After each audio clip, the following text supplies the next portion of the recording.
kalian menganggapku orang yang keji dan tak berperi kemanusiaan. Tidak, bangsa kalian sendiri yang terbukti paling kejam. Begitulah kata The Endless. Herman William The Endless dikenal sebagai sosok yang kejam. Hal ini ditulis dalam buku sejarah yang kita pelajari di sekolah.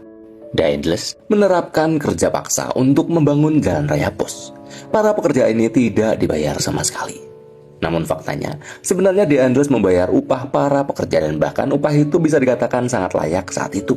Selain itu, para pekerja juga diberi beras dan garam, namun tak pernah sampai ke mereka. Bukti dokumen itu valid dan bisa dicek keasliannya. The Endless bisa dikatakan dikambing hitamkan dalam peristiwa meninggalnya ribuan pekerja yang tak mendapat upah alias pekerja paksa. Upah para pekerja ini sudah diamanahkan kepada bupati dan penguasa setempat. Namun upah itu diselewengkan sehingga para pekerja tak mendapat apa-apa. Data aliran dana ini ditulis dari pemerintah kolonial ke bupati. Namun data dari bupati ke pekerja tidak pernah ada. The Endless di masa jabatannya dikenal sebagai tokoh yang keras dan sangat anti korup. Ketika itu, ada mafia korupsi hasil panen. Per pikul dari petani 160 ton dan diserahkan ke bupati. Namun dari bupati ke residen hanya mendapat 120 ton.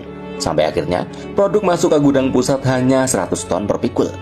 Para petani jelas dirugikan dan hal ini membuat The Endless sangat geram.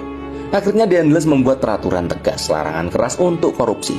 Apabila terbukti bersalah, akan dikenakan sanksi denda, kehilangan jabatan dan hukuman mati. Sanksi yang berat bagi yang melanggar.